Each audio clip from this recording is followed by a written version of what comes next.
Hi, this is Katie Sipp with Hack the Union, and I am joined today by Brett Scott, who's the author of The Heretic's Guide to Global Finance, Hacking the Future of Money, which is a great book. I thoroughly Hey, recommend it to folks out there. how you Hi, doing? Brett. Thanks for joining me. I'm good. Yeah, no worries. Thanks for So, joining. yeah, I'm happy to do it. I'm glad we were able to work this out in different time zones and all. So, Yeah, I was really, advanced. really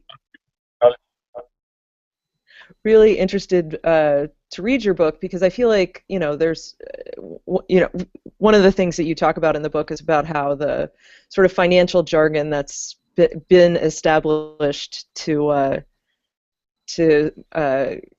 describe the finance system is really can be sort of really alienating for people who don't have a lot of specific training, and I think it's great for folks who are interested in learning more about the economic system to have books that are written in sort of vernacular and not. I've been trying to read Capital by Piketty lately, and it's it's just a bit of a slog for me, but it's still super interesting. So Yeah. I wonder, what was it that led you to write a book about global finance? I was actually commissioned to write it, so it was in some ways quite a straightforward story. Pluto Press in London, which is a independent publisher here, they basically realized after the Occupy protests, or perhaps during the Occupy protests, that there was a desire for more um, uh, writing about finance and guide to finance, but there wasn't very much around, so they commissioned me to write a book about it. Initially, the book was supposed to be mostly just a guide to finance. It's like, what are the different parts of it? But I turned it into something, into more the kind of, I added a whole bunch of other elements into it, so campaign ideas and stuff around alternative finance and things that weren't in the original mandate. But yeah, that was the basic concept. But sort of point to leading to me being able to write that book, I've had kind of an interesting combination of I've worked in the financial sector, um, but I've also worked historically with campaign groups Right. and what you would loosely call left-wing movements, I guess, which put me in a fairly unique position for campaigners. Cool. So you have a line in the book that I'll quote: "If Latin was a language of power in medieval times held by small cliques of priests, then financial terminology is the language of power nowadays." I wonder if you could talk a little bit about who do you see as being the cliques that hold power right now, the way that the priests held that power in the medieval era. Oh, I think it's I think they shift over time to some extent. In terms of like the financial sector, I mean the main holders of power of I distinguish between the financial system and the financial sector. Okay. And the financial system itself is a very, everyone has bank accounts. There's this whole kind of massive network of it. But the actual sector, the financial sector itself, is a sort of central intermediaries in the process. And they're the ones that actually sort of, there's a concentration of a lot of the knowledge and a lot of the power about how the financial system works is held there. And that's the big investment banks. It's the very large commercial banks. It's also that like interface between the politicians and sort of general economic elites. The central banks are included, and then there's the financial sector intersects into big corporations.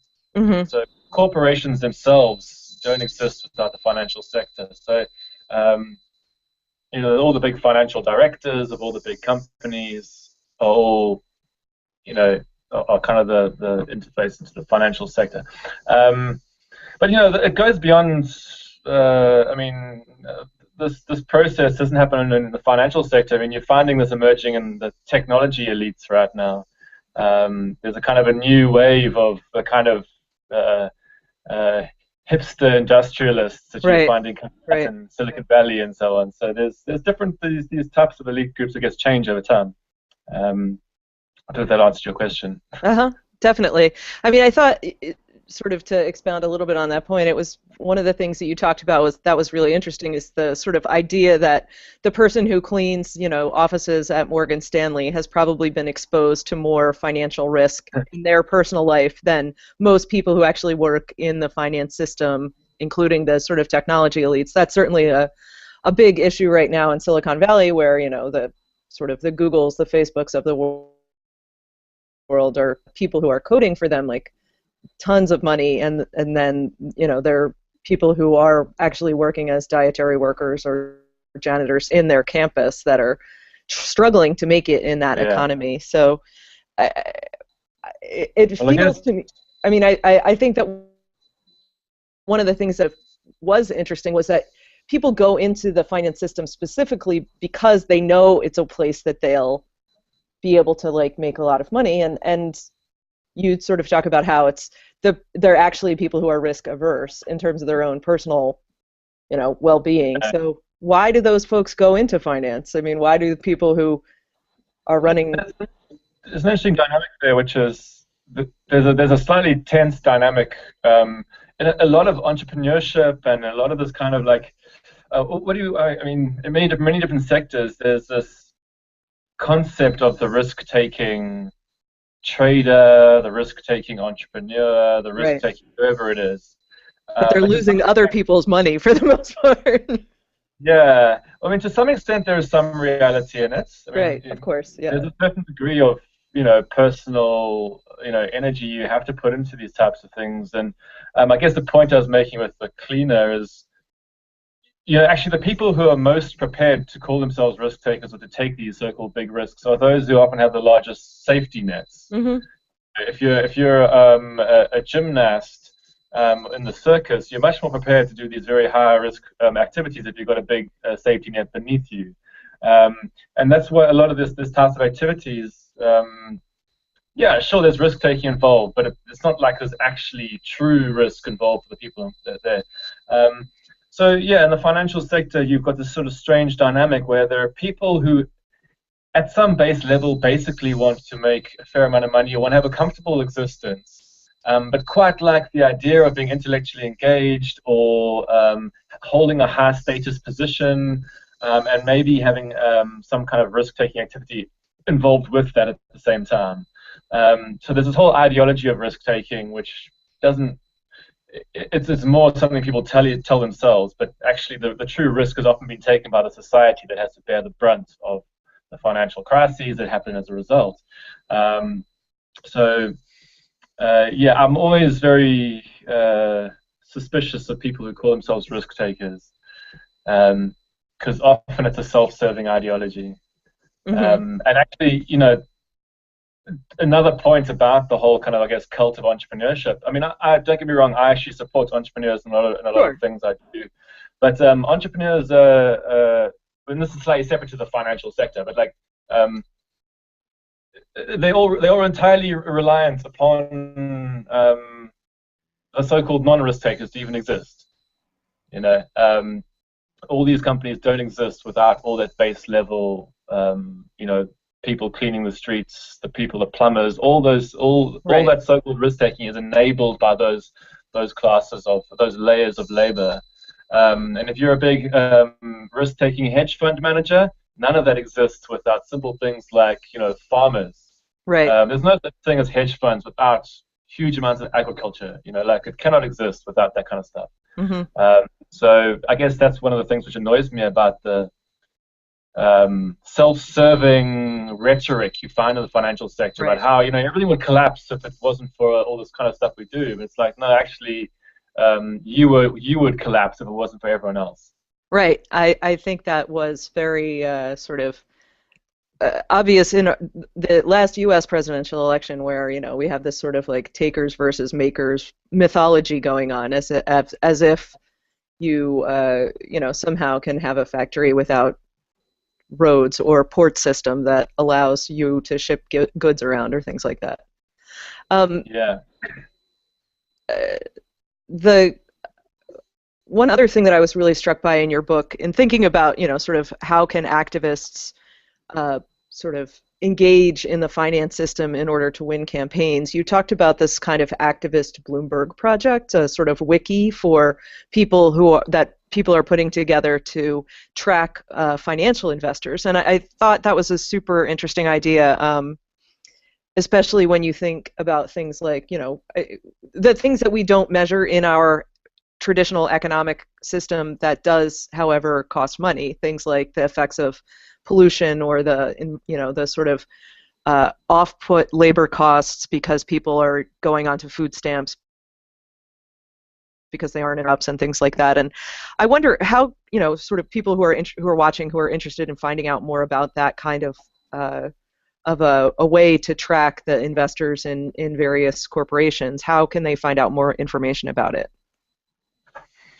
Well, I guess that agenda of trying to get more transparency into the financial system as one goal, and then also to add in different what you call it metrics, right? For what your kind of information you're trying to find. Because corporations and will give you financial data, but they won't give you all sorts of data about the costs of their environmental costs of the operations and all these other costs and stuff. So there's different elements to these transparency initiatives. But I mean it's very much a work in progress, this stuff. I mean, I'm involved in, so that idea for the activist Bloomberg was a concept I came upon as something somebody should try to develop, or we should all try to develop over time, because the Bloomberg terminal, for those people who don't know, I mean, it's like it's kind of like the information god of the financial system. It's these terminals which just stream in raw data about everything supposedly in the world, and they're very expensive. So I thought it'd be there's individual groups right now doing cool work around trying to get more information about the financial system and stuff, but their stuff isn't currently being put into a centralized kind of activist Bloomberg yet. So hopefully, so in terms of actual types of groups that are thinking about putting this together, there's a group in the Netherlands called BankTrack. I was actually speaking with them this morning, and they're one of the best groups for tracking down where banks are lending, what the environmental impacts of that type of lending is, and then trying to get a sort of centralized clearinghouse for putting that information out. So they're one group that's working on it. I'm also working with a group called Open Oil in Berlin right now, what we're trying to do is to get much better open data systems on oil companies. So that's like another initiative, and we're busy we're trying to design ways to visualize oil company, how the financing goes into oil companies, and then where it goes from there. So you might know that, for example, a whole bunch of shareholders or bondholders gave money to, say, BP, but then what happens to it once it hits that corporate body? It gets right. Sprayed out through thousands of subsidiaries, and then goes all around the world, and then gets sucked back to the investors. So trying to map that process is incredibly difficult. So that's an example of an initiative we're trying. But I mean, the activist Bloomberg doesn't exist yet, so I'm hoping somebody's going to try to put it together. But there's lots of cool initiatives going on the transparency front. Actually, another kind of sort of interest group that's trying to push this agenda is stuff like the student divestment movements. Mm-hmm. So people like 350.org, a lot of the students who are interested in getting their universities to move out of certain types of investments, right, are thinking about, how do we find out the information of who these investors even are? Often know. So, what is our fund investing in? So, there's a lot of energy coming from that front. So yeah, there's cool things going on. Yeah, definitely. Well, I mean, I think that that sort of creative, innovative thinking is something that it really it can be hard to think about how to move an enormous system an economic system in a positive direction. And one of the other ideas that you sort of had in the book that I thought was really interesting was, and I realize this is a sort of fiction, but the idea of setting up an investment bank that was staffed by the formerly homeless, right? That you could envision, there are people, we don't sort of say that people who have suffered as a result of the economy are experts on the economy, but in some ways they have an expertise that many of the rest of us lack in sort of what is it like to suffer from capitalism, to not put too fine a point on it. The whole sort of economic ideology is always, you even find it among groups that are considered progressive, or is actually there's this underlying sense that what you always want an economy to be is efficient. It's all about efficiency, right? So or fair competition and efficiency. So the notion of using, the idea of using people who've experienced homelessness and so will probably be laughed out of most people's, be considered a ridiculous idea because it's considered not efficient. And actually, the person who can get the job done most quickly, who has the most immediate training, is of course somebody who's been educated in Stanford or wherever. Right. But of course, this is part of the structural problem that you then find is that your entire banking sector is staffed by people who, don't get me wrong, some of them come from different backgrounds, but by and large, is not a particularly a group that has much experience of the actual impacts of social injustice or ecological injustices. So, but structurally, how you deal with that, of course, is a very difficult thing. And you even found this in NGOs, and people who end up working in NGOs are often from the same kind of university-educated backgrounds. And so yes, I'm hoping that somebody's going to try and set up the Homeless Investment Bank and show that it can be used as a vehicle for both training people, but also for getting a more kind of holistic forms of financing together. Mm-hmm. So we'll see if that happens. Great. Yeah. And I wonder, what are some of the ways that you've found where you've seen activists hack the financial system that you feel have been sort of the most effective, either from a sort of PR perspective in terms of really getting a kind of mass attention to a campaign that might be about something that's more esoteric, or effective in terms of moving a target to do the thing that the campaign wants it to do. Yeah. Well, I think the first thing I would say is, when I wrote the book, is that I think this field of financial-based activism is still very underdeveloped. Mm-hmm. I think people are only, there's been historical examples of people using the financial sector to do activism, but it's still kind of just getting traction now, I think. So part of the reason I wanted to write the book was to inspire more people to try and experiment or pioneer the field, as it were. But that said, there are a lot of cool sort of examples that are starting to come out. I'm trying to think. They have different objectives behind them often. So, for example, I've got here's like a slightly small example, but I got a friend called Paolo, he's an Italian artist. He designed this pretty cool thing recently called Loophole for All, where he, in essence, hacked into the Cayman Islands company registries and started selling the companies to people. Wow. As an artistic project. Right. Okay. He didn't. He technically didn't actually break any laws, but it was a very fascinating thing, because what he was trying to comment on was well, if large corporates are able to avoid tax, then everybody should be allowed to. You can't have one or the other. There should be equality in tax evasion.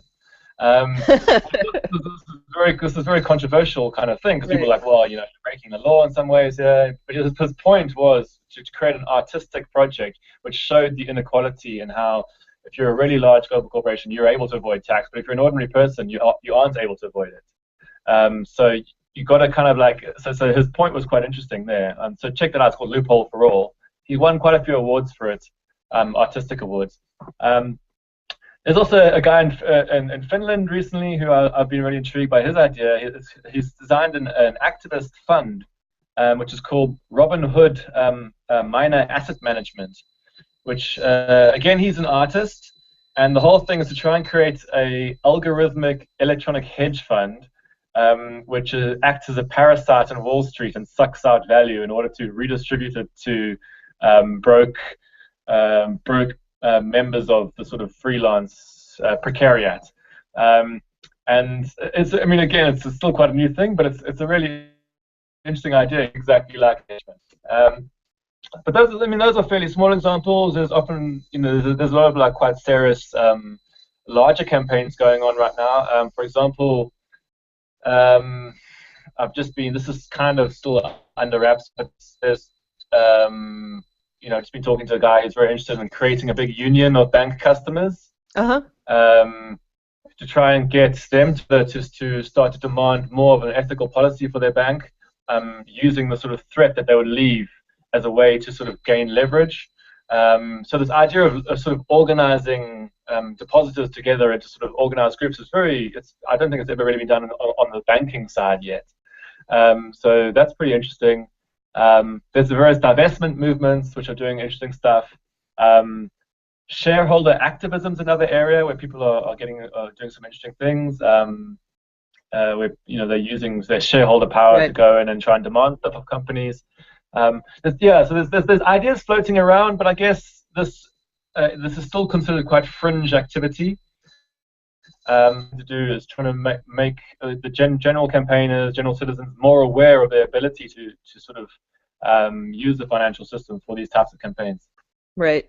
Yeah, no, I think that is really interesting. I mean, in the U.S., you know, the labor movement here obviously has at times used the power of our pension funds, which, you know, in some cases have the ability to invest billions of dollars in, you know, various corporations or growth activities to move up, you know, a sort of political agenda around, you know, hiring of certain kinds of or making sure that people are using union labor and things like that. But I think that for the most part, there hasn't been a real effort to organize sort of unorganized workers' money. And we all of us participate in the financial system in some way and could be sort of certainly using that power to make economic influence felt in, you know, sort of corporate boardrooms more effectively.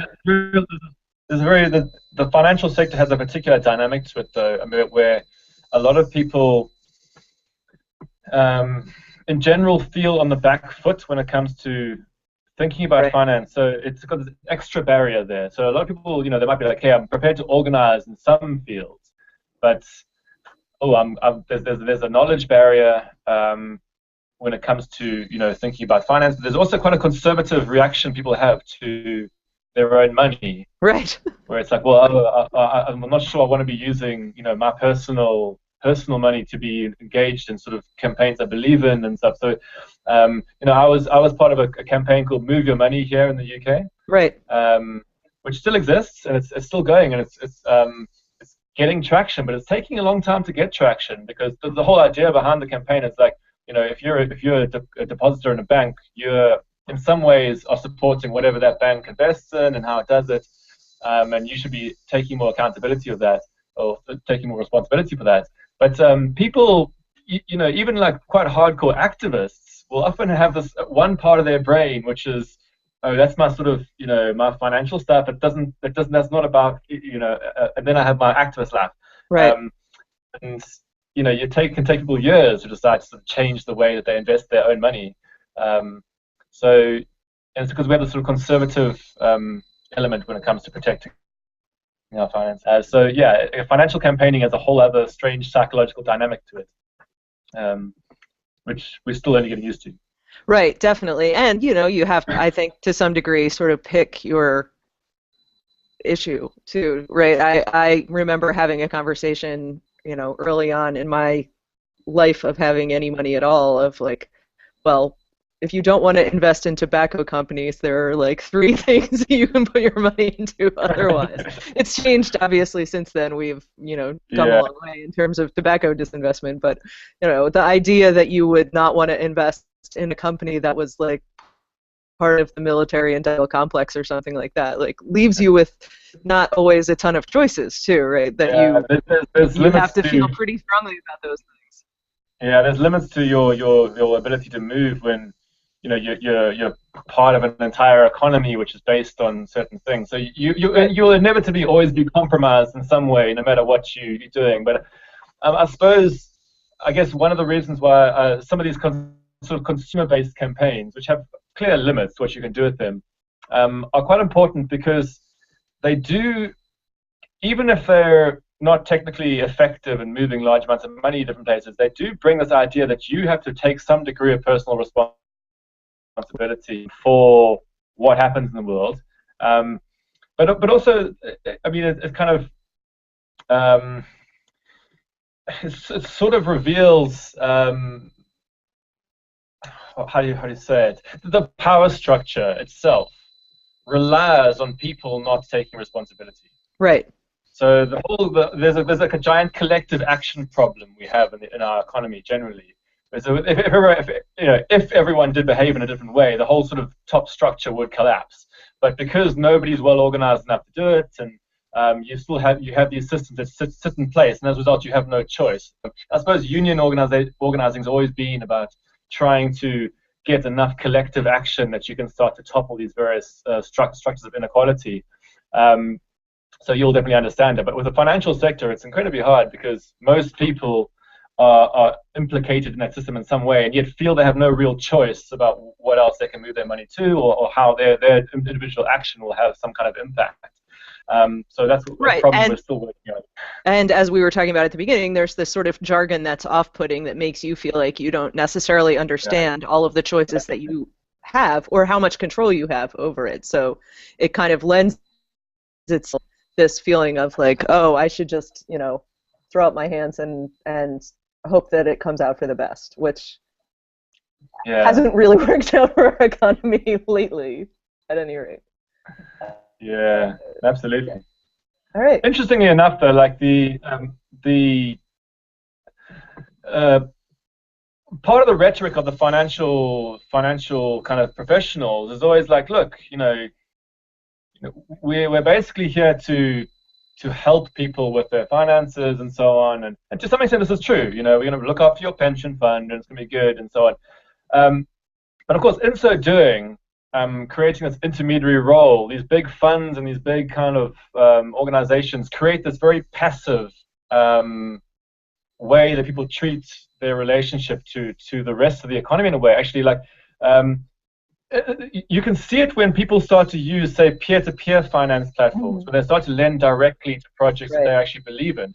The whole sort of relationship to the financial sector changes. They start to perceive themselves as being a creative participant in finance. They start to perceive themselves as having some kind of responsibility and believing in things.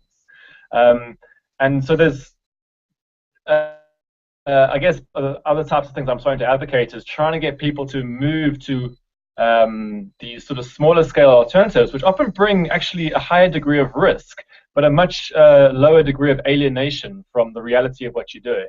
Mm-hmm.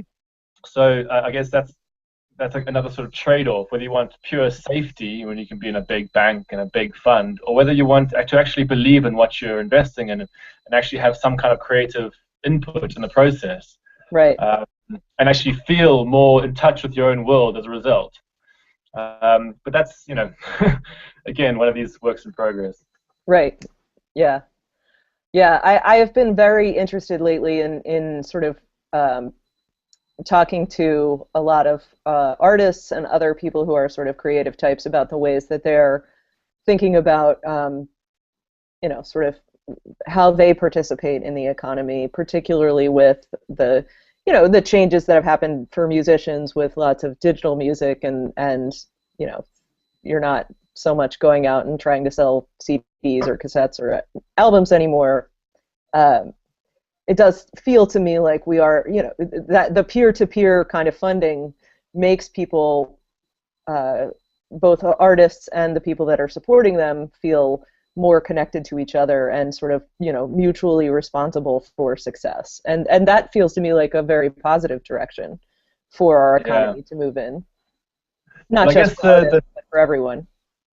The challenge with the whole sort of move around peer-to-peer is how to make it, give it any kind of scale. Right. and I guess it's not necessarily a problem. I mean, in a way, I'm not advocating that everyone should go and say move their cash to a whole bunch of peer-to-peer platforms, and Right. it's more about having this option or having a certain amount of this type of more collaborative financial activity going on. Right now, people are very much encouraged to be like, all your savings go in this place here, and then you forget about it, and then something happens somewhere, and then a financial crash occasionally happens. You don't know Right. why it happened, but like trust us. And 40 years later, you might be able to retire. Yeah. Whereas the whole kind of the peer-to-peer scene definitely has a very different ethos. Mm-hmm. It comes with problems. Obviously, there's problems of access. There's all sorts of issues that come with it, but it definitely has a different feel to it.